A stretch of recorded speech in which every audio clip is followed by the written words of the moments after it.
মহিলারা নাকি বারে পানশালাতে কাজ করবে। মাননীয় মুখ্যমন্ত্রী, পশ্চিমবঙ্গের অবস্থা আপনি আমার থেকে ভালো জানেন।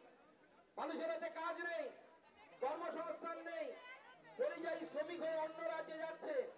সেই পরিযায়ী শ্রমিকরা অন্য রাজ্যে গিয়ে যখন কাজ করছে, তারা যখন কাজ পাবে না, তখন মাননীয় মুখ্যমন্ত্রী সেই পরিবারের লোকজন বাধ্য হবে তার পরিবারের মেয়েকে পারে গিয়ে কাজ করার জন্য। তার সত্যি হাতে কাজ নেই, মানুষ কোথায় যাবে, মানুষ কোন জায়গায় যাবে? আপনি বাধ্য করছেন আমার ঘরের মেয়েদেরকে, আমার ঘরের মহিলাদেরকে পারে পানশালাতে পাঠানোর জন্য। মাননীয় মুখ্যমন্ত্রী, আজকে আপনি এই রাজ্যকে কোথায় নিয়ে গেছেন আমরা বারবার দেখছি। আপনি কি দেখানোর মতো কাজ করছেন? আমরা ছোটবেলায় গল্প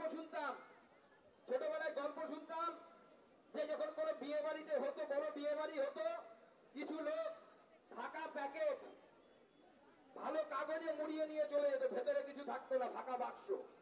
সেই বাক্স দিয়ে গিয়ে হাতে ধরিয়ে, বর্বর হাতে ধরিয়ে ভালো করে ভুড়ি ভোজন করে চলে আসতো। আপনারাও কি নাকি একটা আইন বানিয়েছেন, অপরাধ